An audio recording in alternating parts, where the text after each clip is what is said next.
Imaginez la scène. Un atrium romain en l'encens, l'air lourd des odeurs de pierre humide et d'encens sacré, où sous les yeux sculptés et jugeurs des masques ancestraux, une seule vie ne tient qu'à un fil. La loi des 12 tables, fondement de leur monde brutal et pragmatique, était sans équivoque. Un décret glaçant exigeant la mort immédiate de tout enfant terriblement difforme. Pour un nourrisson né avec les traits du visage inhabituels et la forme délicate que nous pourrions aujourd'hui reconnaître comme le syndrome de Down, cela semblerait une condamnation certaine et rapide à l'oubli, une note de bas de page dans une histoire impitoyable.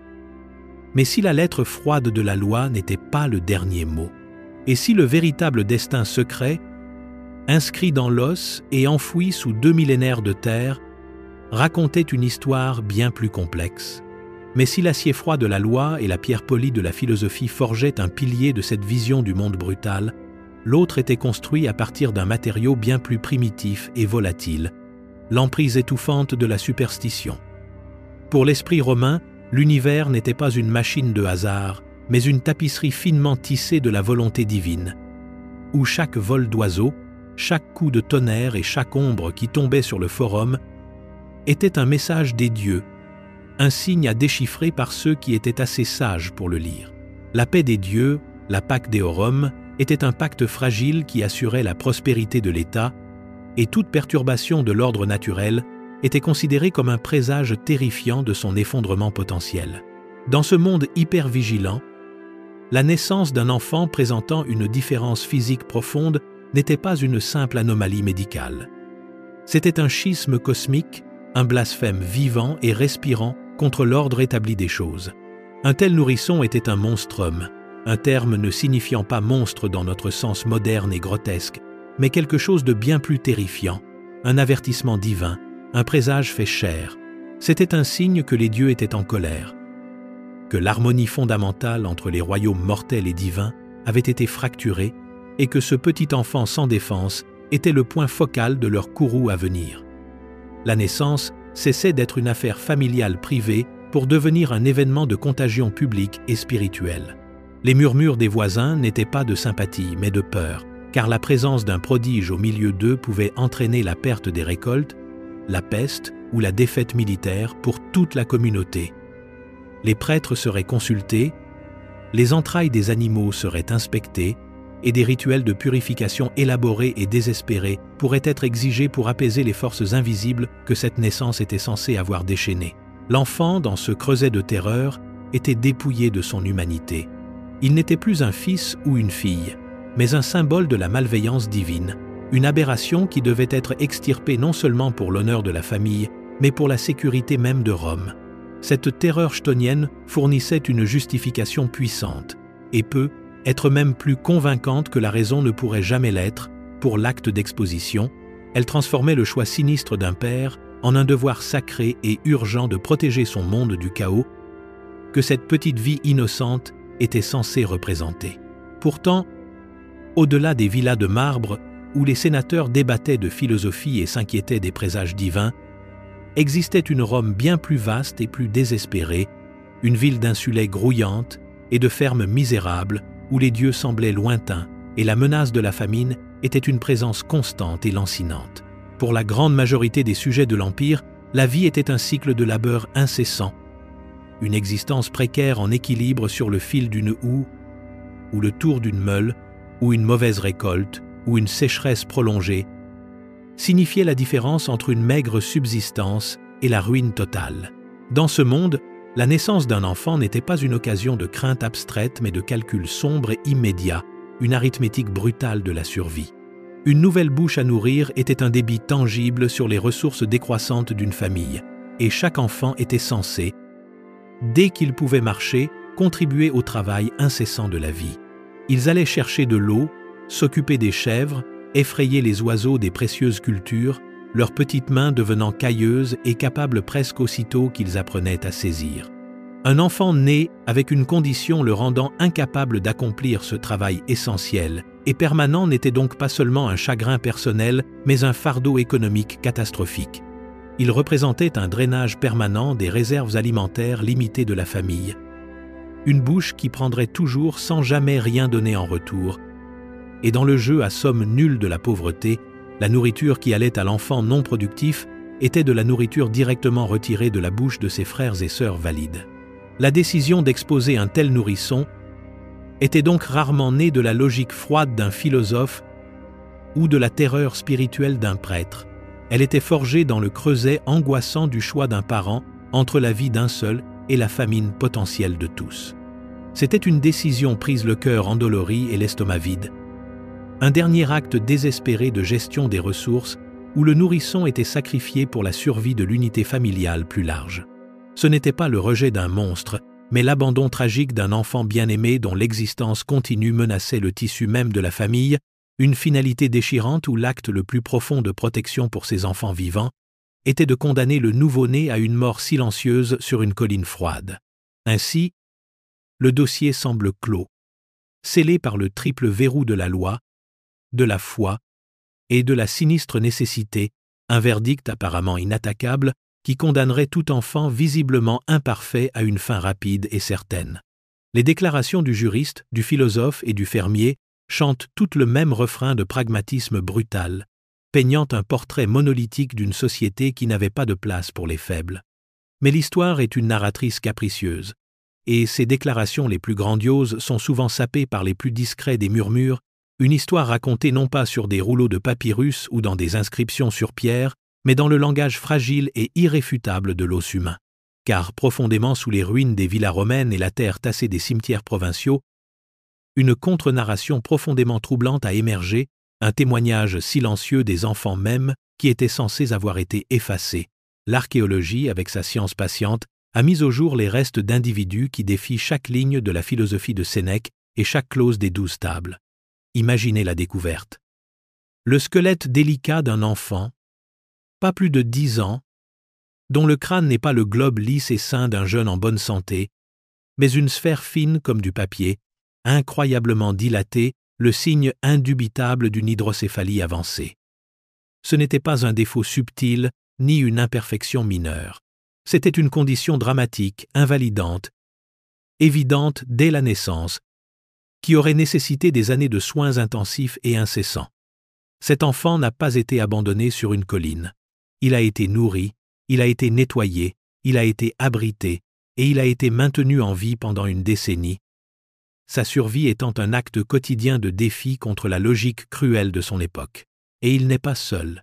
D'autres tombes ont livré leurs secrets, révélant des adolescents avec les membres courts caractéristiques de l'achondroplasie et des adultes qui ont vécu des vies pleines avec des pieds sévèrement déformés, des individus dont les conditions étaient un livre ouvert pour tous. Chacune de ces découvertes est une révolution silencieuse, une preuve qui démantèle la version officielle. Elles nous forcent à poser une question inconfortable. Si ces enfants, avec leurs handicaps profonds et indéniables, se sont vus accorder le droit de vivre, d'être soignés et même d'être pleurés, qu'est-ce que cela dit du sort supposément certain d'un enfant né avec les traits bien plus subtils du syndrome de Down?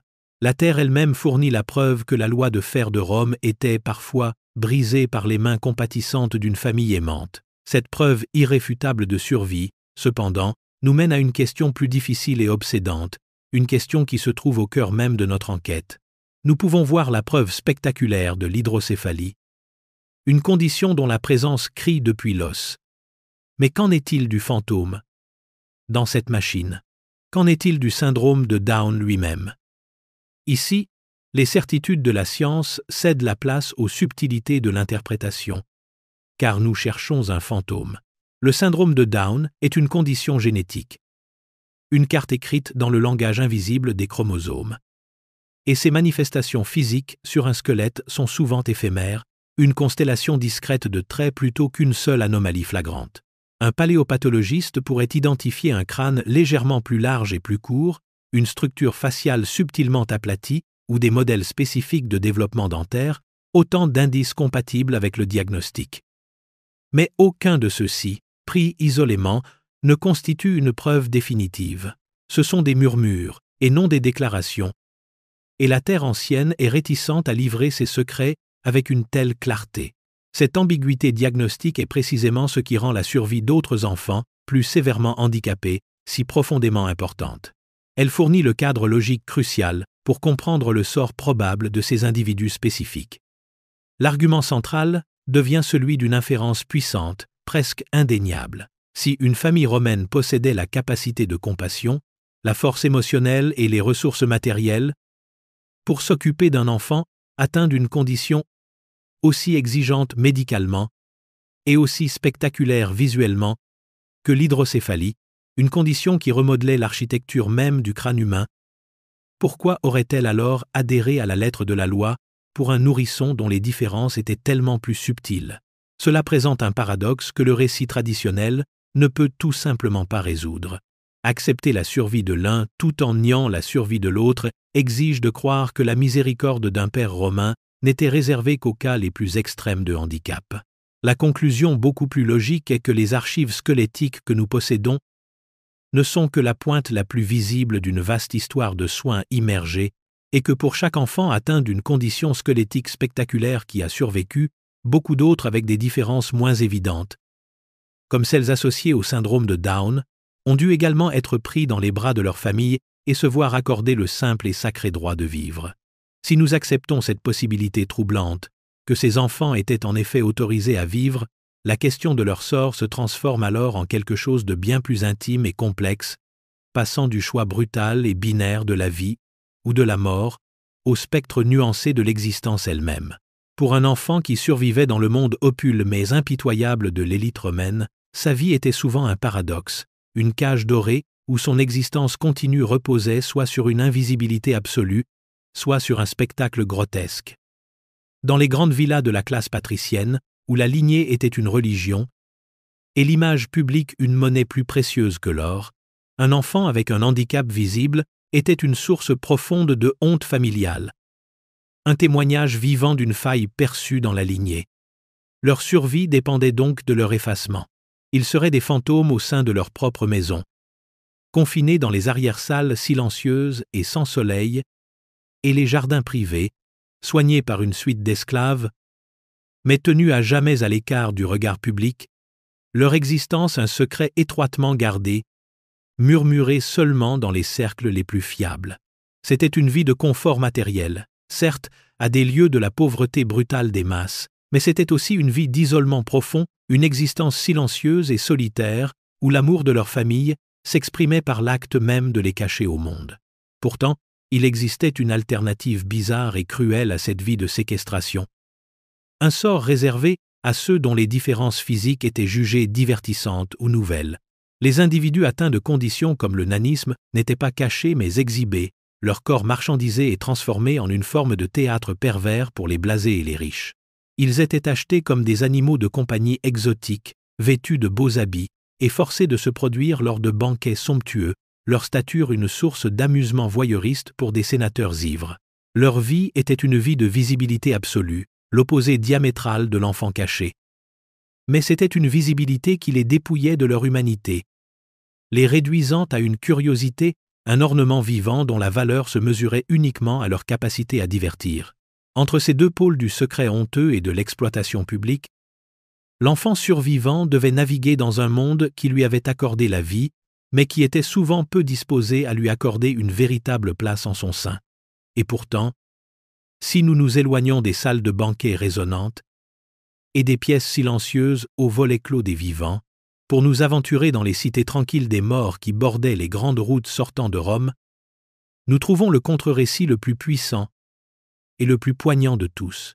Ici, dans le sol de la nécropole, le calcul complexe du statut, de la honte et de l'utilité s'efface, remplacé par une vérité humaine bien plus fondamentale et durable, le chagrin profond et douloureux d'un parent pour un enfant perdu. La terre froide elle-même offre la preuve la plus chaleureuse et la plus irréfutable de l'amour.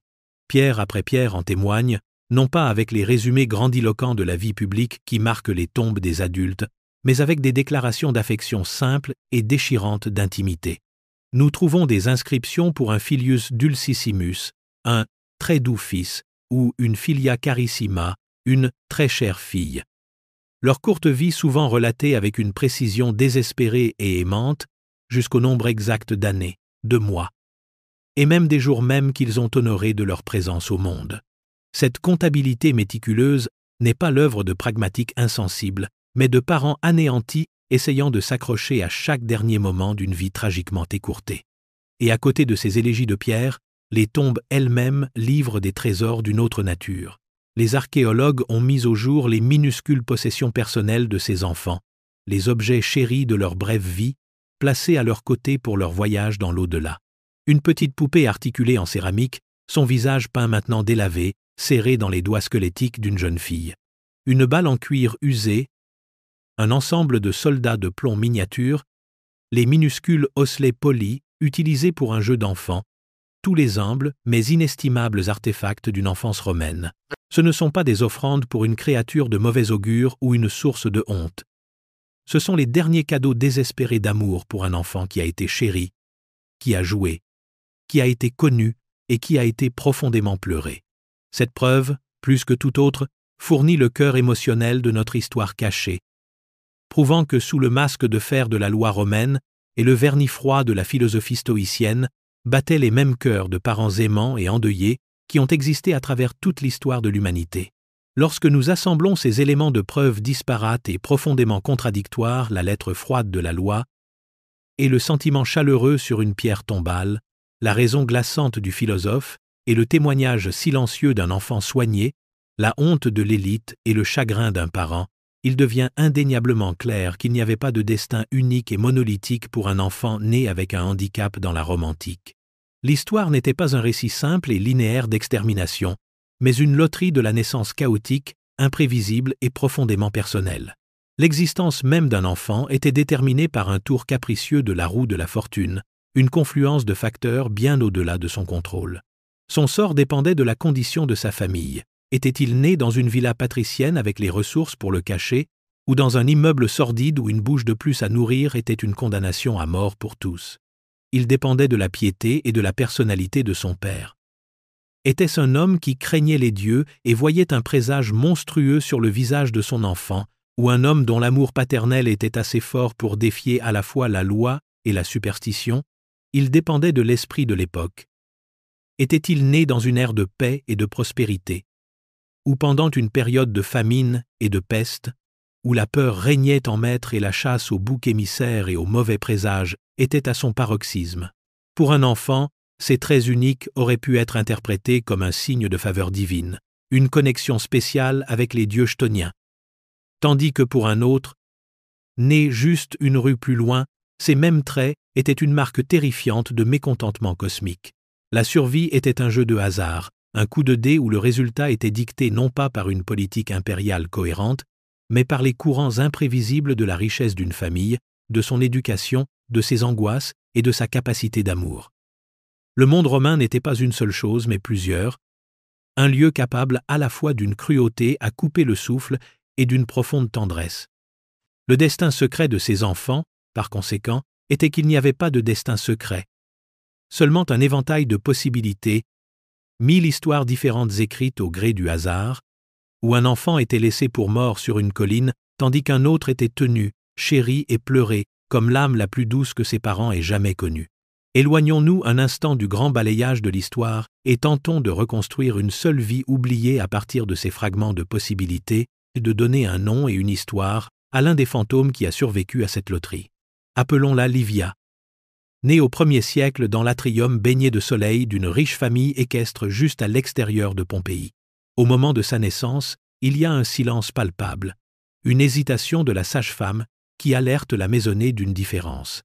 Son père, un homme d'ambition et un adepte sévère de la tradition, vient l'inspecter. Et pendant un long et terrifiant moment, son destin ne tient qu'à un fil. Il voit la forme inhabituelle de ses yeux, la forme légèrement différente de sa tête, et il sent le poids froid des 12 tables, les murmures de ses ancêtres, et la peur de la honte sociale peser sur lui. Mais alors, en regardant le petit nourrisson vulnérable, il ne voit pas un présage ou une faille dans sa lignée, mais simplement sa fille. Dans un acte qui est à la fois un défi et une concession à son monde, il la soulève du sol, mais la condamne à une vie de secret. Le monde de Livia devient donc le jardin clos à l'arrière de la villa.